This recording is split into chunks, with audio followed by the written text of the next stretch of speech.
Wagwan ninjas and ninja rats. It's your boy Hype to the DARDO, and we are back. We are back with another one.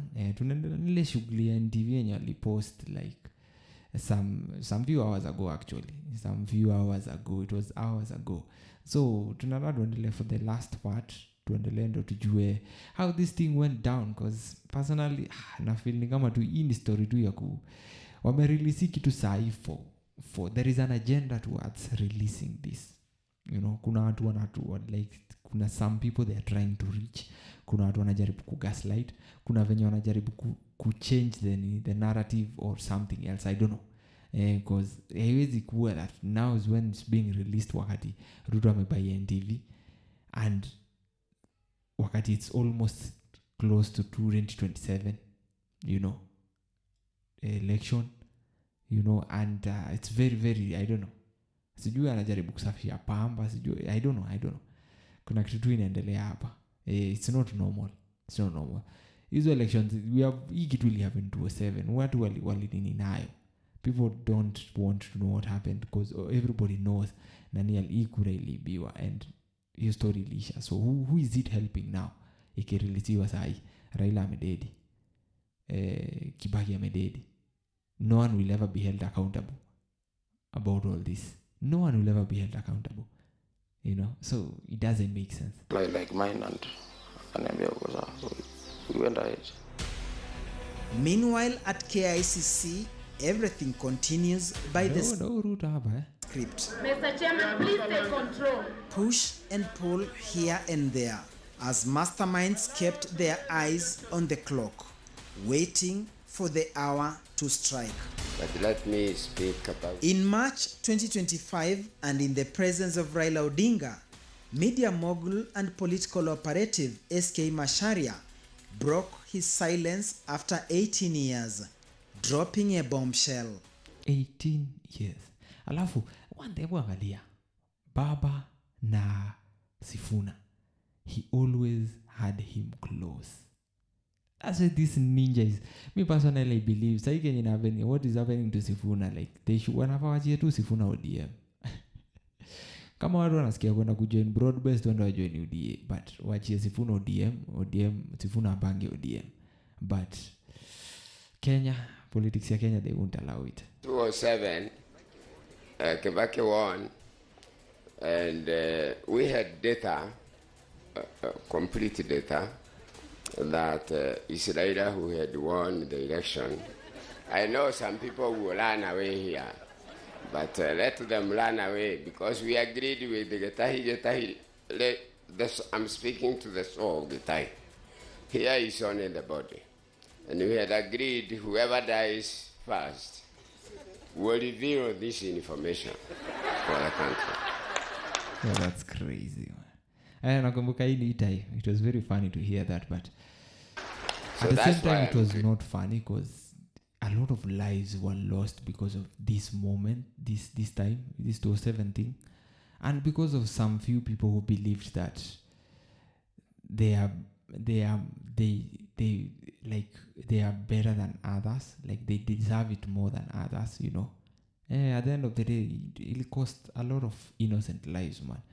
At the end of the day, nalitoka at a very very fucked up trajectory, you know, because nani alikuwa kuwa one time, that's for sure. Kibaki alikuwa kuwa one time, and I believe if angesema okay, ishakuwa, let me kubali, and sahi I believe hata nani angekuwa one time, haidwaje, Uhuru angekuwa one time, and I believe hata Ruto atakuwa one time, you know. But since this happened, so kuna hiyo nini fulani ya manipulation, like now, you know, like, yeah, if Nani did it, even me, I can do it. And it's not beyond Ruto. With what he's doing right now, it's not beyond him. Our data was showing Raila had won with 1.8 million votes. 1.8, that's a lot, man. And I was picked from my house at night, and all the returning officers from Mount Kenya region were held somewhere, and there are return forms taken. And I was taken to my office. I found some people, I'm not going to mention their names, and we changed all those figures, and Kibaki won. Watu wanacheka jo, and you know, as much as you're laughing about it, man, this one, it's not a laughing matter jo, you know, because pia nani played a very significant role kwa elections at 07, SK Macharia, you know, being a media mogul and having one of the biggest nini, and being a Muranga billionaire, you know, nimse akona say in the Kikuyu community because he has built something for himself, you know, at the end of the day. So I don't know why people are laughing, because many people lost their lives, and many people losing their lives, it was sad, man, to see, because of just some few people who decided to just break the law and, you know, be selfish. Action against him. Macharia indicated that the plan to have Citizen TV manipulate results in favor of Kibaki was to ensure the figures assigned to the president match with what Kivuitu announced. In fact, I remember when we changed the votes for Raila, he called the managing director, Washira, because he was in the control room, and said the chairman is with some people in the office, and he's giving us figures to change. And what should we do? And Washira said, if he's the chairman, then there is nothing you can do about it, you obey. What is happening here? There is nothing you can do about it, you obey. You can keep on hitting me, but it's better to tell the truth. I told you my age. Tenda kazi zangu za uhalifu. Kole waifaku wanataka bonge nini? But the attempt of this government to steal this election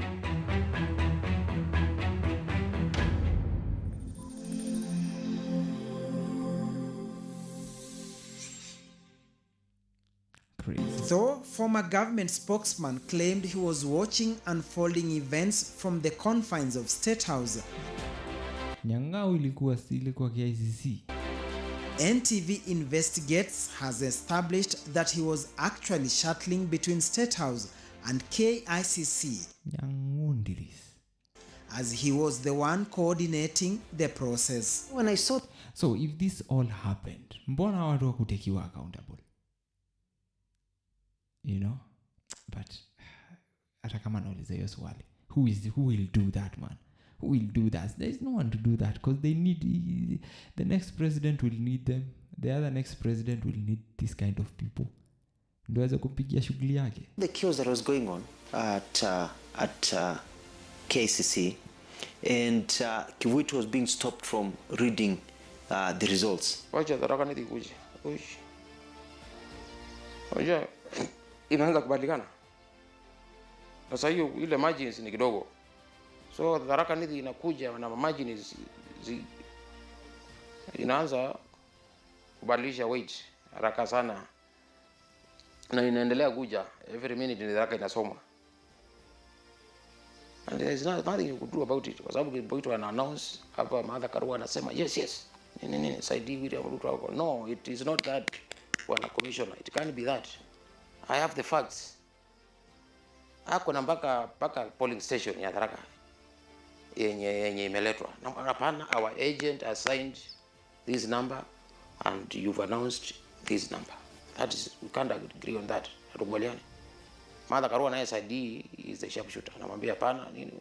So ikafika mahali ni standoff. Mr. Chairman, we are submitting, proceed and announce the winner of the election. We want, if parties want us to retaliate, let there be a retally of all the 210 constituencies. Mr. Chairman, the commission explain to us why our agents in Central Eastern have been refused to sign Form 16A, 18, and 19 by presiding officers in that region? Workers' Congress 25. Mr. Chairman, can you listen to me? Mr. Chairman, Turnout percent was 67. Chairman of this commission. 67.92%. We are entitled to a recount. Entitled to registered voters 123,948. We were suspicious. Those results that came in as a bang shocked all of us. And now that SK comes in to say that, it looks like he is confirming what the fears that we had. If there was rigging, it may have happened at the bottom, in the constituencies. That I have no control myself other than sitting in headquarters. What is brought to me as a commissioner is what we take. So if they were doctored elsewhere, we have no rule. The petitions, you cannot change those elections, those numbers. You become functus official. Nah, as a nini, you have at least kukuwa na some moral ground. Buddha, if kama una feel ikitu, I make sense to you, then you don't go ahead with it. That's how it's like when you want power.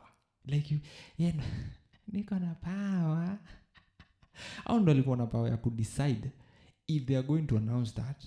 So if you feel like, yo, this is not like the real deal, then you don't have to announce it.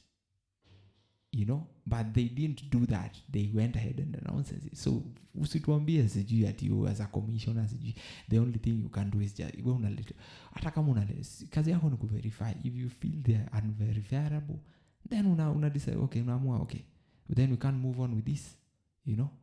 Then you say, okay, we are going to do a verification, you know, but they didn't do that. They decided to just announce it. Hata kama tensions zilikuwa high, you know, at the end of the day. But since walikuwa controlled with the government, they were being told what to do. That's why we had what we had, you know. When you announce, when the results come to you, you must announce them, become functus official.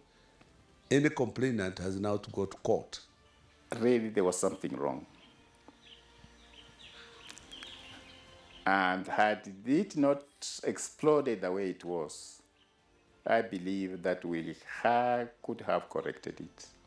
Yeah, they could. You see, this guy, anaongea sense, they could. It's just that they did not want to. I believe that perhaps I think it is clear that some of us in the commission came there biased. Yes, maybe. Exactly. Now that's what I'm saying. The bias kwa hiyo commission, unaona kama unyanga uvi anaongea. Sorry kusema, but at the end of the day, cheki vile mjamaa anabonga. Like anabonga like they didn't have any other option, but they were wao ndo walikuwa na hiyo say. Hiyo time, it was their time for them to decide. Kama unaona vile nani alify the election Maraga, you know, but because yeye ndo alikuwa the decider, yeye ndo alikuwa amue. Kama hakuna kitu ilikuwa na make sense kwake, then it doesn't make sense. Then you just say, okay, we'll have to do this thing again, because wao ndo walikuwa na hiyo power. But they were, what happened, it means kulikuwa there was a hand, you know, na kulikuwa na bias. Kuna watu walikuwa wanataka, you know, they were not the referee. But it is not the commission. That one I can completely affirm that no figure that came was doctored there. What came is what we announced. If the government went and doctored elections, is elsewhere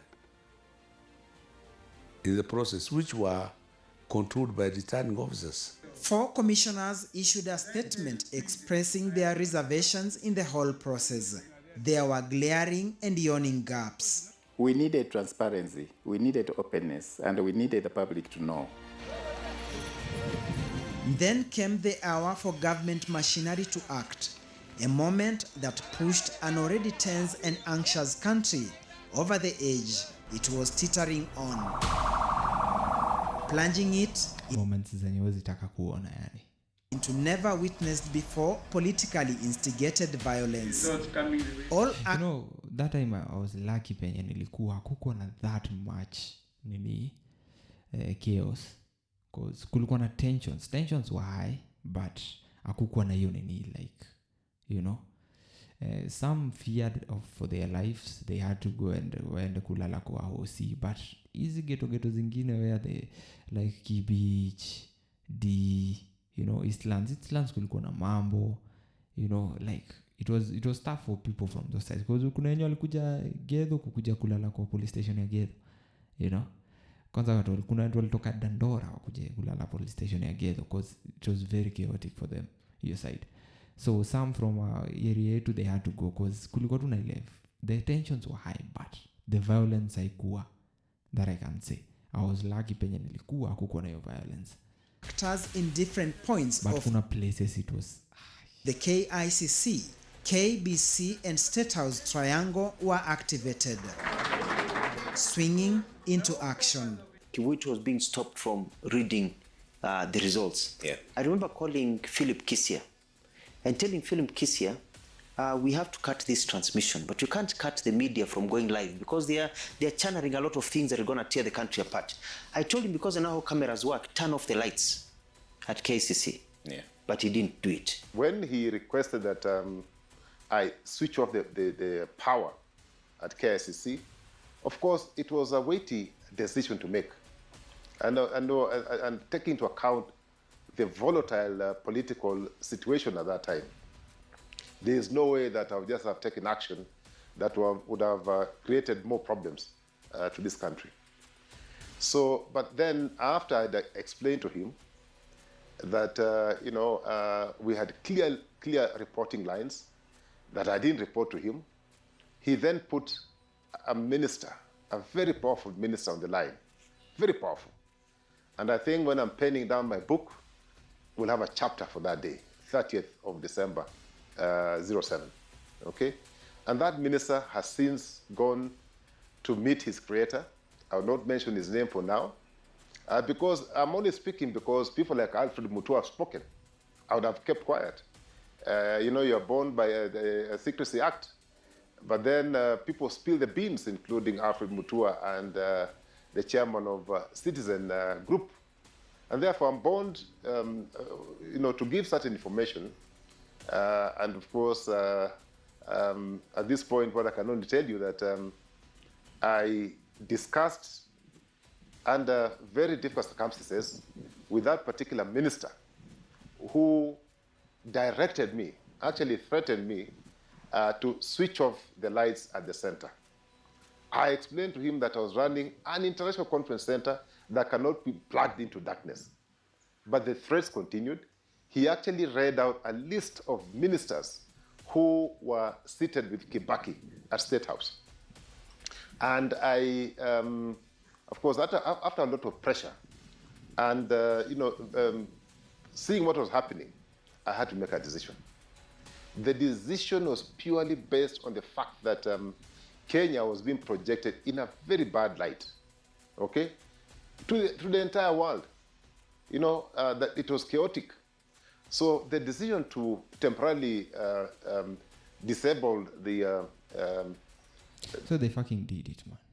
The system was just to give room for people to reorganize themselves, okay? So Kivuitu comes in and tries to read the final results. He's stopped.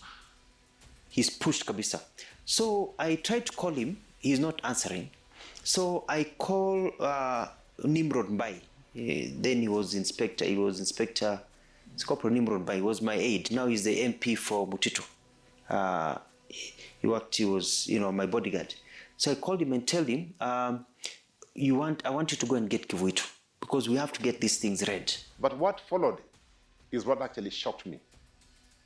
Because after I had again restored the lights, because I only put them off for about 20 or so minutes, after I'd restored the lights, the same Alfred Mutua again called me asking for the chairman of the electoral body, the late Kivuitu.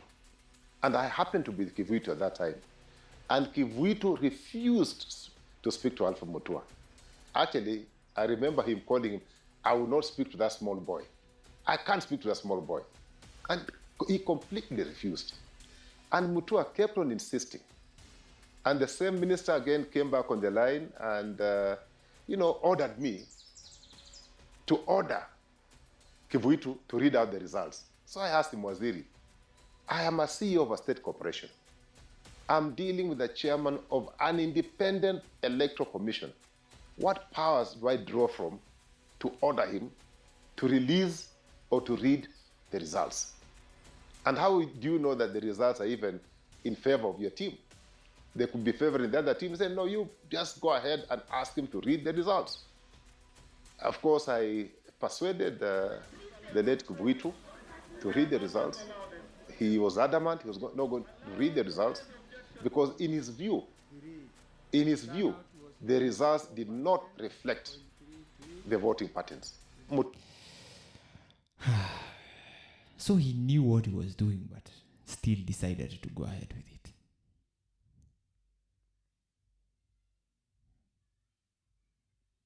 Sasa ngombe hii kitu yote imekuja tu kugaslight watu man. Imekuja tu yani kuturudisha penye tuko nataka kurudi. But at some point we just have to go back, and get what really happened. But still, wange mention hao majina hao watu. Hata kama wamekufa, or they need to mention them because they made the country in the trajectory ingine like haiko inafaa kuenda because of some selfish stupid decisions by some people. Kivuitu knows that it makes sense and still he decides to go ahead and announce it. Like what the hata kama Maraga si alinini Uhuru, nothing happened to him. Uhuru alimthreaten nini, but nothing big happened to him. But Kivuitu did this. Now alikufa yani people knowing that he is a very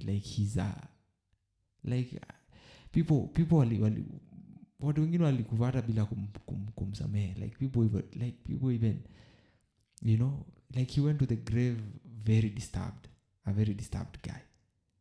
Nakumbuka the last video I saw of him, he was like for his life, man.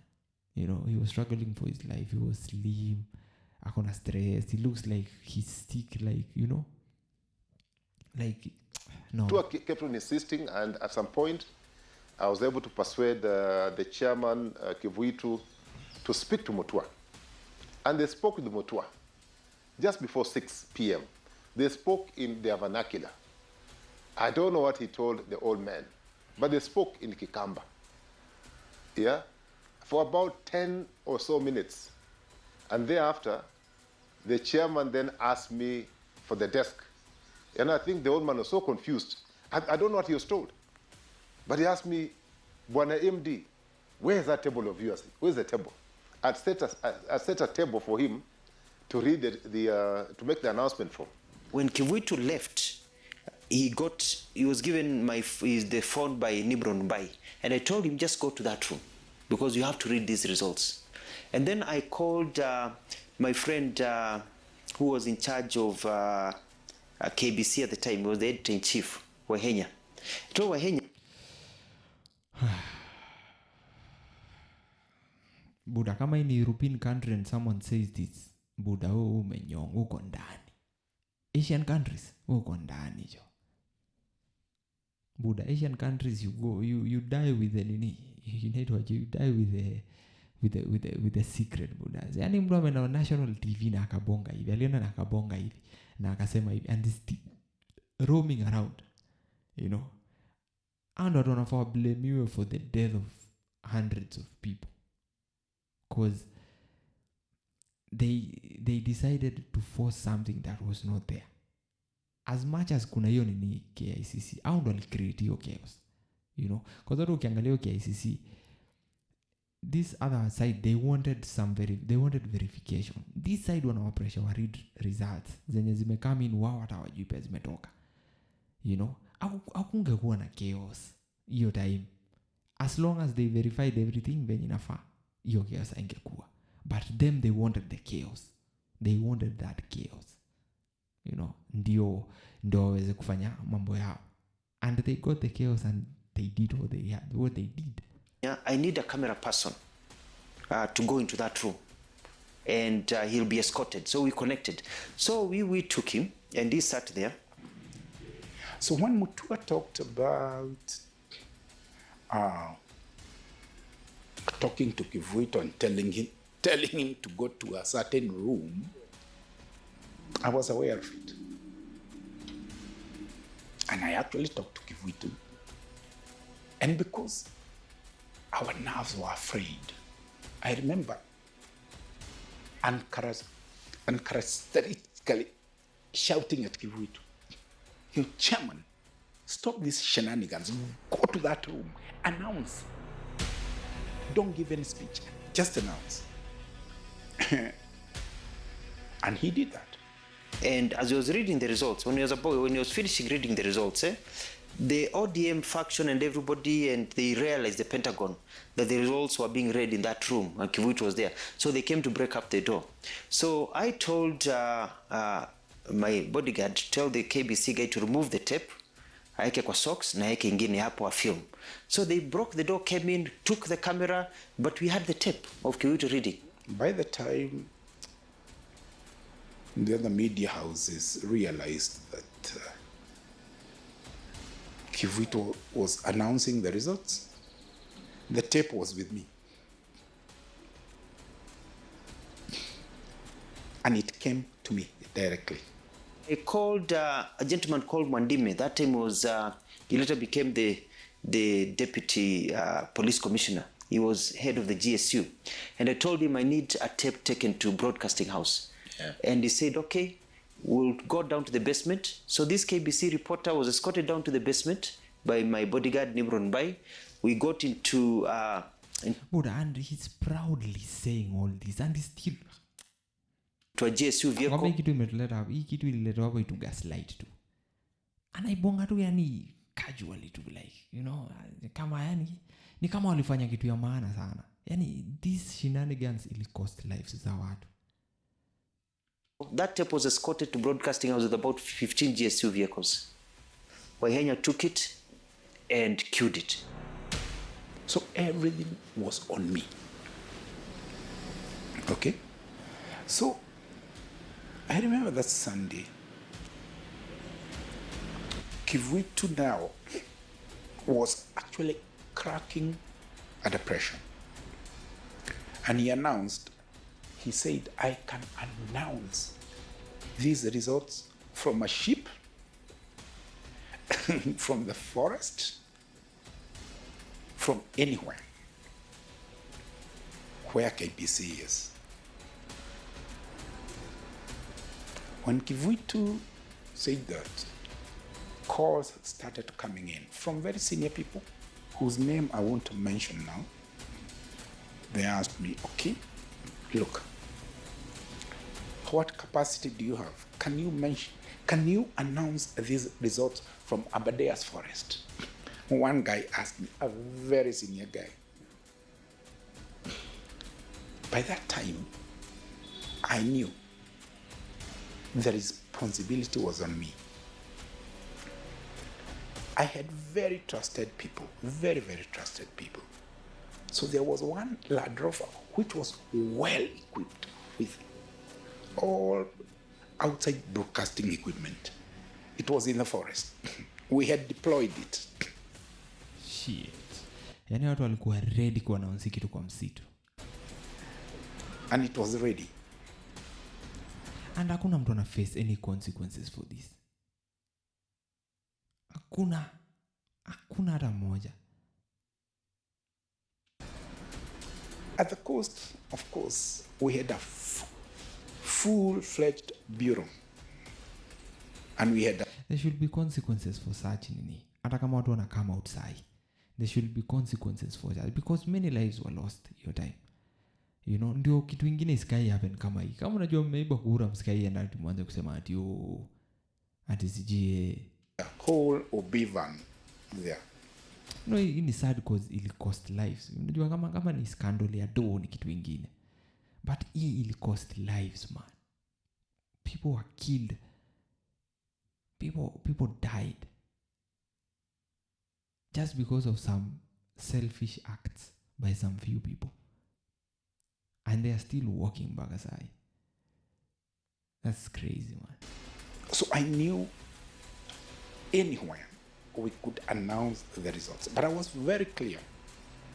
Just as the president was clear, you do not announce results from anybody other than Kivuitu, who was then, we used to call it what? The chairman of ECK.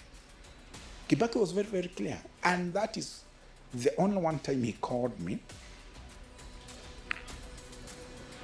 and asked me, are the results ready? I told him, Your Excellency, no. When Kibaki called you, that are the results okay, where did he expect you to have gotten them from? You see, I think, in my own thinking, I think he thought that I would be the first one to know.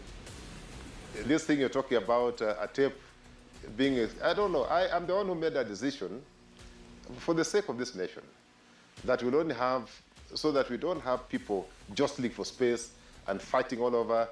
And you know, the room was not so a tape now, okay, too big to accommodate everybody in those circumstances. What I did was to allow the national broadcasting station to of course, record and share the tape. Having successfully recorded ECK chairman Samuel Kivuitu reading presidential results, announcing with guns pointed, it was at this juncture that the final assault of the grand scheme was executed. I am not happy to see results coming the way they are coming. Power was to be cut off for a second time to plunge KICC into darkness. Then Kivuitu be whisked away by Mutua's security aide, Mbai, and driven to State House under 3 minutes. If you don't accept them, the country is yours, you can finish it. You understand? Ukiwa nini I get there is a lot of nini from both sides, push and pull, but at the end of the day lazima ujue venye unaweza kumanage emotions za kila side. Unaona, ukianza kukua rude to the other side, it doesn't make sense. You know, the more una gaslight, the more unakuwa rude to them, the more una gaslight. Juu angeza kumanage hiki nini yote, but at the end of the day he didn't want to, because alikuwa anaambiwa what to do. He was being told what to do. So alafu the government hiyo time ilikuwa najua we are losing this and we can't allow this, so we just have to do anything. So chaos was stage managed, so they wanted the chaos to happen at the end of the day. So that chaos, ndio kukiwa na chaos, you know, huwezi manage. Unaona, kukiwa na chaos, then there is room for you to manipulate things. So that's what they wanted. You know, that's why at the end of the day I believe alikuwa na gaslight. You know, the more anakuwa rude to them, the more ataki kuwasikiza, ndo the more anaonesha, you know, the more anakuwa, you know, at the end of the day unajua unataka wa nini ndio hiki kitu isi happen, so that you can do it somewhere else. Because the law. Just looking at the events of that evening, when power went out, power comes back, election announcement, and also. Did power go out? There was. I was at KICC. There was broadcast, rather. It's not power. It's broadcast goes those are the tales. But those are the tales. Okay, Madakaru anasema. That people build on. I was at KICC. No power went out. When this powerful minister, asked me to put off the lights, do you know, none of my managers was around. Not even a technician was at the center. People had taken off. This country, the entire country is ODM. Chungwa. So I was looking for technicians. I was looking for my engineer, chief engineer. He was nowhere to be found. No technician. So I actually had to go to this to the station, yeah, to the strong room where all the switches are, the switch room. I went with somebody called Ombati, and we had to open the door and find our way through. A minute before the lights went off, I made sure, because I knew the time lights are going off. The timing it's in. Huyu anakaa tu alikuwa karau corrupt mbaya. Hiyo sura tu, I don't know why, I don't know, okay, hizi ni wakara wetu, but at the end of the day, nyinyi ndio huwa mnajaribia maneno jo, because watu wanajua to be that, anakaa tu hivyo. I never guessed. One day I'll give a story of having an encounter with police and I didn't like the encounter. After that, I've never respected the guys. As much as I will always, I will always, sheria lazima tutaheshimu at the end of the day. And I won't ever want to find myself, on the other side of the law at the end of the day. But still, respect kwa watu, it's never there, because what I saw, it was so disgusting from our people in uniform and from those people at the end of the day, the wali paint tu picha mbaya na your experience. We had agreed. So I made sure Kivuitu saw me behind him before the lights have gone off. So when the lights went off, I just tapped him on the shoulder. Kamwambia mzee twende. Now we were talking in Kikamba. So I could see the file chini ya table hapa. Was somewhere in the basement. He was the actual driver. So I knew if I don't see Mutua, I should not go in that car. Yeah? That's how hard the details were. Nisipoona Mutua, hatuingii kwa hiyo gari. Kwa sababu anybody could abduct. Naweza toka na mzee yangu, tukue abducted, tupeleke kwa gari ingine. Na tupate majamaa wanakaa kama security. Sasa nasiwajui, it's risking. So tukamua waje Mutua. So Mutua ndo alifanya the dirty work. Akuwe driver ya gari. So that I can be 100% sure hii ni ile gari.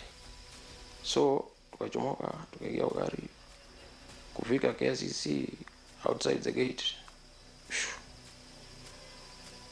Snow, you could tell the car has been taken over. We are just in it. But the level of security, there's no way you could reach the car. Saidi iko gari. Hakuna gari iko mbele. But we had been briefed. Yes, kuna ile gari iko mbele. So Mutua knew the car is supposed to follow. If there was something different from that, asimame. Then kuna magari yenye iko sides, kuna magari zenye ziko nyuma. We are sandwiched katikati. So si barabara, hakuna watu Nairobi kwanza, vita hii Nairobi kumbe inaweza ngara. Hakuna jambo, hakuna mtu anatoa jambo, hakuna askari. So tukafuruga Ikulu. Kuingia kwa gate tukasimamishwa. Sasa hii convoy yote kasimamishwa. Jamaa came to the car, mzee was taken. So I walked from Comptroller's office to Kibaki's office. And I found Mwai Kibaki sitting at his desk playing with his granddaughter. He loved his grandkids. And he was with his daughter Judy. And Judy is very formal, proper. When she saw me and knew it's official, so she left. Yeah. So I told Kibaki what I had done and everything. And then we went and sat at the corner. There was a TV with a seat. So he sat on a couch and I sat on a seat next to him. He had folded his shirt and wearing a tie, folded his shirt, and we watched. And the chaos was going on, and I called Wahenya. I had that I remember the Nokia E52, small silver, whatever. And I called Wahenya, and Wahenya now read the results to me. I put it on speakerphone. But the president said, "Apana, nataka kuiona." So I'm just the two of us. I want to see the results. Because it says the results have to be broadcast. Very cool. Yeah. Very cool. He wanted to see the results because to him, it was about getting it officially done. So I had to take the tape personally to the studio and cue it. That time, Kibaki was on the line. Mudhaura was on the line. Mutua was on the line. My phones were ringing, like 6 of them simultaneously. Until when I told Mutua, Kivuitu has announced. Then Mutua asked me, can you read it out? I was on speakerphone and I could. The chief of the general staff, the deputy chief of the general staff, Karangi, was also on the line. So I read. And then I had Kibaki, president, now speaking behind. Nataka kuiona kwa runinga hapo. So I told Mutua, I'm going to the studio. And in 5 minutes, it will be there. We announced it. They forgot to switch off the phones, the mics. So I could hear what they were talking about after the announcement. Wacha nikwambie, Duncan, in my life, I had never ever gone through that kind of stress. And so when Wahenya was able to pull the tape and get into a better calm SP and then able to show it, and he was declared president on that seat, on that tape that we had taken there. Kibaki was he stood up and hugged me. Yeah. That was the first time he had given me a hug. He gave me a hug later on when I told him I'm leaving to run for governor. Yeah. He gave me a very good hug. He was quite happy. That's when I realized, actually, he wanted to be president again. Yeah. Yeah, because before it was neither here nor there. It was the will of the people. He hugged me, and then that's when Michuki walked. Bana is just laughing about it, jo. Mi kwanza ndo kitu inanisadden, jo. We lost lives and this ninja is just laughing about it after what they did. And Mudhaura and everybody congratulating him. Yani wanafurahia what they did, yani. Of all actors in the play, it is Nimrod Mbai, current Kitui East Member of Parliament, who was assigned most dangerous ni MP. Alikuwa karao. Wamina katu korao. Role. That of evacuating Kivuitu from the Tallying Center. How was he prepared for this mentally? No, it gets to a point where it's do or die. Huh? You know, in the military. Jamani MP yani. Yes. Yani tuna elect tu wakora tu. Wakora ndo tunapatia viti. Alafu tuna expect that tuende Singapore. Bullshit. So the very most important training thing you learn is see before you are seen, kill before you are killed. That will save your life, or that will make you killed. If Kahemba, you see me before I see you, and you shoot me before I shoot you, I won. If I see you before you see me, and shoot you before you shoot me, I retain my life. Yani after kupiga shughuli yote unaona, he was rewarded by being made the MP. They made sure that he's an MP. It's so disgusting to watch. So yani they were so convinced they won that they had to swear him in late night State House, which is not even kulingana na constitution. The final act was hurried swearing in of Kibaki for a second term. Nitatenda kazi zangu za urais. Done at dark. Za uhalifu. Which state operatives said but hadi watu wanakuja saa hii, they don't know what's happening. Was necessary in averting a power vacuum. Kwa Jamhuri ya Kenya. Violent protests of no Raila, no peace had started in some parts of the country. Turudi kwa nyumba, tupumzike, tungoje results. Sasa it was getting ugly. But that did not deter Kibaki or his inner sanctum from staying the course. There was no turning back. Na kwamba nitawatendea haki watu. Enyewe kuna Mungu jo. kama kuna Mungu. Yani tulipitia all this shit and you're still there. Wote wa mujibu wa sheria. The election results were announced. I was told, or rather ordered, to take the OB van to State House. Okay? So I ordered the crew to go to State House and wait for the announcement and the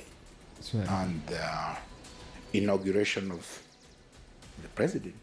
We were also worried about the swearing in because we had looked at, I remember somebody mentioning that it was exactly 5 years to the day that he had been sworn in as Commander-in-Chief. It was expiring at midnight. Yeah. So he would lose, and the feeling was legally, he would cease to be Commander-in-Chief of the armed forces. So he couldn't command them. So it would open him as up to a coup. Yeah. So we needed to keep the country in place. The laws, the rules stated that the president, after we have tarried and issued, the commission has issued a certificate. The president has to be sworn, mark those words, sworn as soon as possible. Mark the phrase as soon as possible. As soon as possible ni because mlikuwa mnajua hakuna story na soon as possible. Because why ile at 202, why didn't they rush it? Why didn't they rush the 202 one? The 202 one took time. Kwa nini at 202 haikurashiwa? Because it was genuinely won by the guy. But sasa hii juu yenyewe aliona tumefanya mambo yetu, lazima tucheze kama sisi. As soon as possible means as soon as possible. That law does not talk about night or day. It doesn't matter.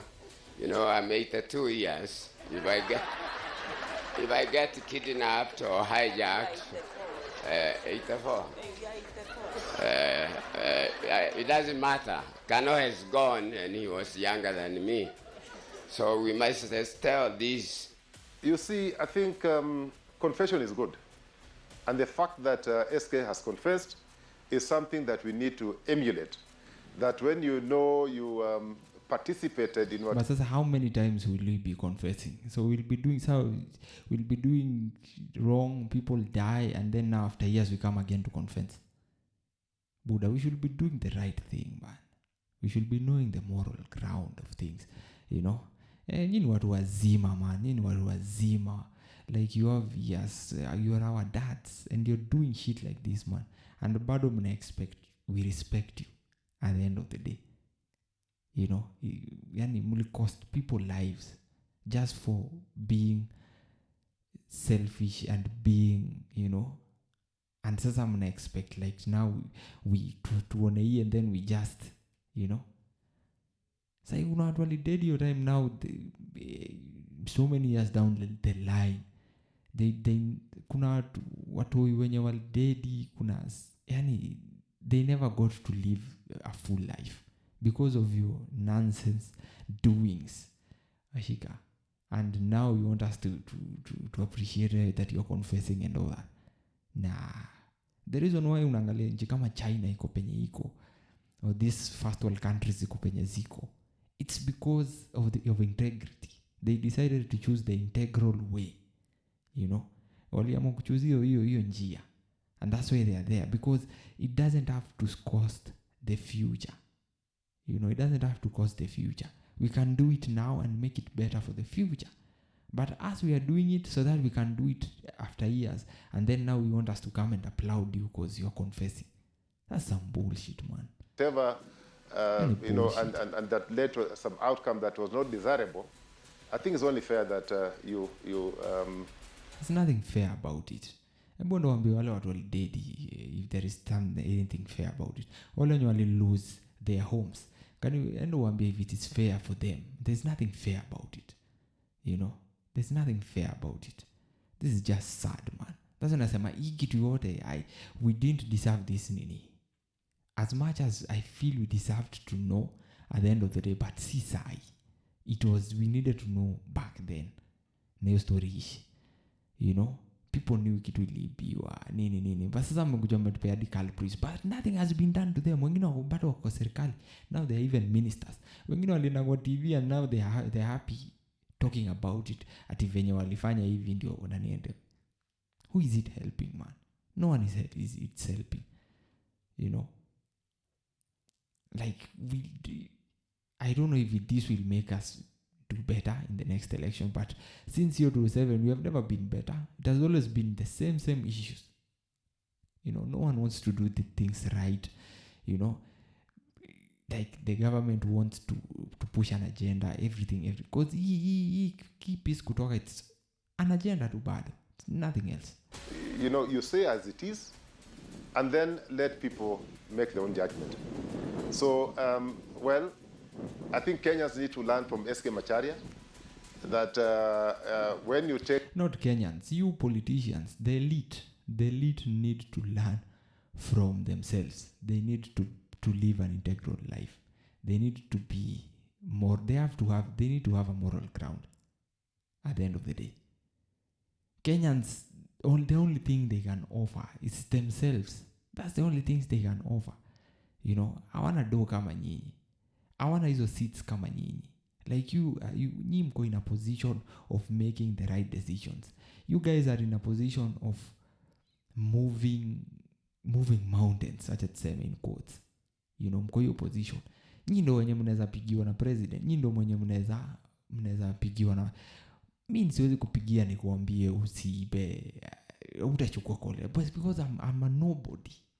I am a nobody at the end of the day to you.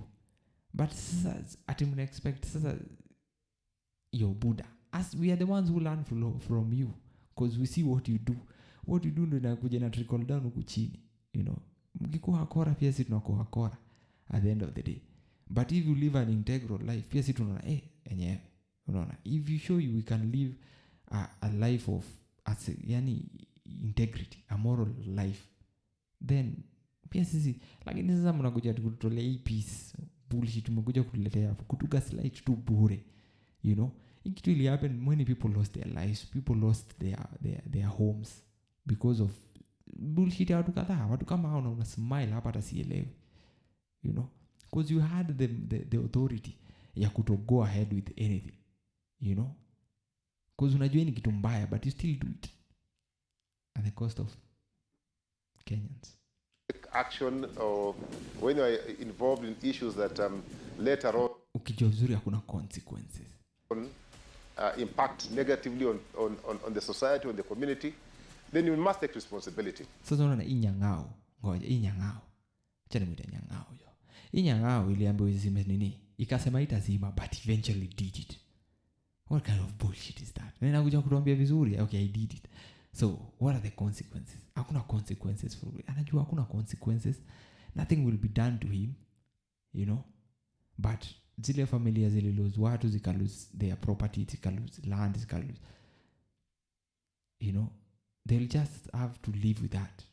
My brother Hayemba, and you come from where I come from, we don't talk to the dead, especially when they need to defend themselves. So if I must say things about those people who spoke to me, and most of them have gone, they are not here to defend themselves. Is that being fair? Raila Odinga. Well, I believe Raila has been denied a chance to rule this country. Raila was a fighter for justice. Alafu funny thing, wale watu wote walimsambaratisha, but they were still at his enyewe. This is sad to see. This and democracy. All his life, when his vote was stolen.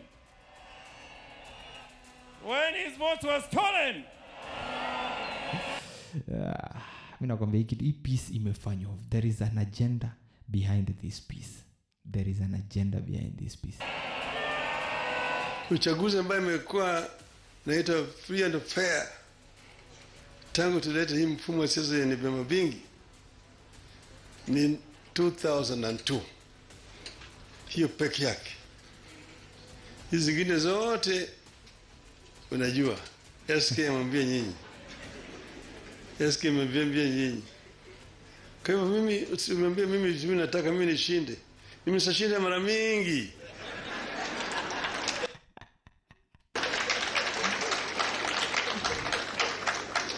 Sijatangazwa tu.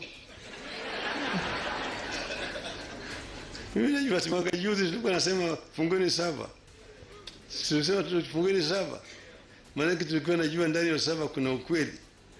Walifungua. Lakini muhimu ni kwamba Kenya ni mkubwa kushinda sisi zote. Na wengine hapa inacheka jo. Hii ilikuwa inaongea shiti. You know? Ama polisi wao nikatsia man. What's important is alafu being that umehave a chance ya kwenda kukaa nchi zimedevelop, zimemove forward, like hakuna issues kama hizi. Okay, as much there is, like aziko shidole kama zetu, you know, unakam ku understand like Kenya yenyewe ni shidole jo. Democracy is a project. It's not an instant coffee that you brew and drink at the same time. Round the Bay of Mexico, where the sun shines daily on a mountain top. Like to home, Jama. I took a trip on a sailing ship. When I reached Jamaica, I made a stop. But I'm sad to say I'm on my way. Won't be back for many a days. My head is down, my head is turning around. I had to leave a little girl in Kingston Town. Yo, now that's some bullshit, man. That's some bullshit. That's some bullshit, man. No one was accountable. No one was made accountable for all this shit, and still they bring us this piece. For what? For what? You know? Saddens me, man. Saddens me. You know? Because I still... Anyway. Chanimalizia hapo. It's the real edits and I'm hyped to the DARDO. That is my name, and that was the last and second part of this reaction. And yeah, I hope to see you again, man. Remember to like, subscribe, share, and also comment. And if you're watching without doing the latter, man, do it as fast as you can so that you cannot miss on more kama easy. Na tukimalizia tunasema it's all about con.